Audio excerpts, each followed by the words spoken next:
Boynton Beach, Fla. Howard Schnellenberger's house is like a museum.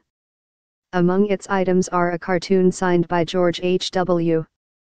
Bush, a note from Burt Reynolds, the movie star and former Florida State halfback, and a jersey from perhaps the greatest quarterback Schnellenberger coached, Joe Namath. Schnellenberger's nearly six-decade career as a football coach is a sepia-toned highlight reel. He was in so many special and memorable places. He is like the Forrest Gump of football, except he actually would have coached the fictional Gump when the latter was returning kicks for Alabama. More than any other, this season has brought home how large a role Schnellenberger has played in shaping the landscape of modern college football. Miami, the program he transformed from a dilapidated reclamation project into a world-conquering squad known as the U, faces Wisconsin on Saturday night in the Orange Bowl to cap its best season in nearly 15 years. Another rags-to-riches project of his, Louisville, will complete its 8th straight winning season versus Mississippi State in the Tax Slayer Bowl, also on Saturday.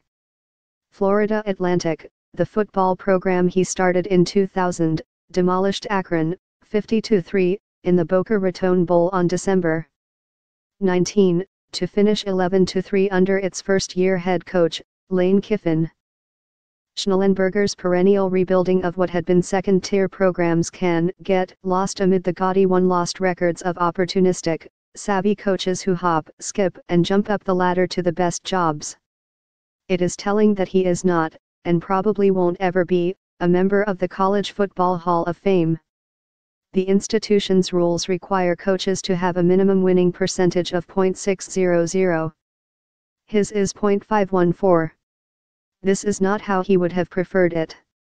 Going 2-9, as he did one year at Louisville, is sickening, he said in his gravelly voice, which is tinged with a Kentucky accent, as in Kentucky.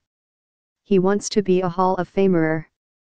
But he knows he will rightly be remembered for the 3 programs he built. I'm a great-grandfather watching his children play, he said in an interview last month. As he spoke, a Dolphins game played in the background. He had a great run at Miami, but wasn't above 50% at any of the other schools, said Steve Hatchell, president and chief executive of the National Football Foundation, which administers the College Football Hall of Fame in Atlanta. He's a great coach, Hatchell added, and did wonderful things wherever he went. Schnellenberger, 83, still wears his trademark bushy mustache. He still stays in touch with football goings-on. When he visits nearby FAU Stadium for a home game, he greets the large statue of himself outside. Then he sits in the president's box, from which, he noted with pride, one can see the ocean.